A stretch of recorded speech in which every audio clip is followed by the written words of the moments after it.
In the heart of Kingston, there was a vibrant pub called Ziggy's Oasis, owned by the charismatic Ziggy Johnson.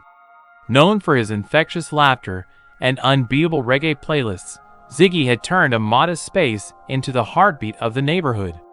Every Friday night, locals flocked to Ziggy's for his famous jerk chicken and the strongest rum punch you could find. With the golden sun setting behind him, Ziggy would greet each patron with a warm smile, his dreadlocks swaying as he moved behind the bar. One evening, as the music blared and the crowd swayed, a young traveler named Pamela stumbled in, seeking refuge from a sudden rainstorm.